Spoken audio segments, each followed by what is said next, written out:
छछुनारो का करबू तेल गम कौआ छछुनारो का करबू तेल गम कौआ बकरी चराइए बचवा ले बा दूगो बकरी चराइए बचवा है भौजी भौजी का बोल हो भौजी सुत्ता थे का हो नहीं कैसा उदासन हो कैसन हो का भल कुछ ना देवर बाबूआ झगड़ा वगड़ा कैले हो का नहीं वो हमरा के छोड़ के चल गई ना तो याद आवत रहा याद आवत रहल कहिया कर आज सुबेरवा गई ना सुबेरे में बन गई ना तो संजवा ने हमके बोला लिया आनमन जीव कर के ना नहीं ठीक अरे दुनिया चाहे कुछ भी समझे मैं हूँ प्रेम दीवाना दे दे प्यार दे हाँ? देला गई का हो इतना कस के बोलत तो डराइबे ना कर कस के बोल लिया ना कि तू कम सुनत हो मुहवा गिरौले रहत हो ना ऐसे कस के बोले मन कर अब सुनावा हालचाल ठीक है और तो ठीक है होई अरे वहन चल गई ना है हम काहे खाती नहीं हमके जब कहबू तब आधी रात का समझत हो हम तोर सेवा में हाजिर रह हमके दूसरे का सेवा ना चाहिए बस। हमके उन्हीं का सेवा चाहिए बस अरे वो तो भाई हैया है मान ला चली गई ना तो बेचारू लौट के आई है ना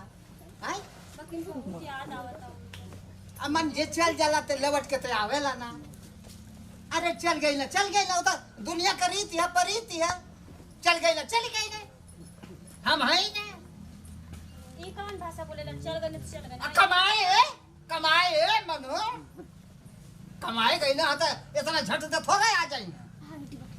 हां ये बतिया तो बाकी जो हक कैसे अरे रहब हमके देख के ना रही लेबू अरे रिसिया से का रिसिया ना जाना तू तो फट दे रिसिया जालू जैसे बुझाला कि एकदम से तुम्हारे अखिया में हम गड़कर ले ना ना है कहां जात बनी जाई कहाँ जा तो के देखली है ना तो वही से आई है हम हो जन वाली है ना तो हम तो के देख ले अच्छा तो हमके देख के पीछा करता गई है का पीछा ना तो हम देखली है ना कि उदासन है तो हम चले आइए हाँ हम कहने कि भौजी के कोनो तकलीफ कैसे हाथ लगा देनी है हम एक कहले कि भौजी के कोनो तकलीफ होई तो हाँ ठीक बात दूरवा से बोली ठीक दूरवा से बोली तकलीफ रही तो तार भैया हमें पूछे खातिर दर्द दर्द कर सकता है दुखात है हाथ हटाई आई वो दादा ढांट तेल का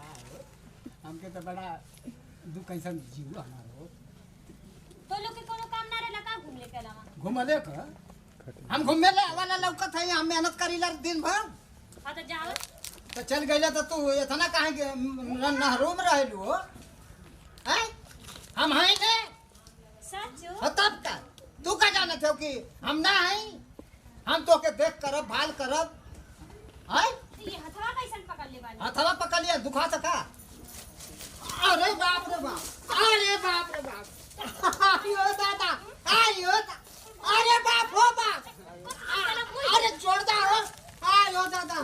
अरे बाप हो बाप आयो भाई ओ भाई अरे माई ओ भाई अरे कराउची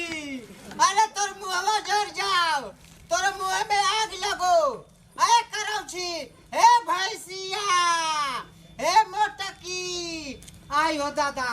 मार के उलाटी देला अरे मजल्ले होतो तो मना लेतो अब इनहर के पीछे मुके पड़ने की जरूरत ना है आई हो दादा अरे बाप हो बाप मरलस की आई हो दादा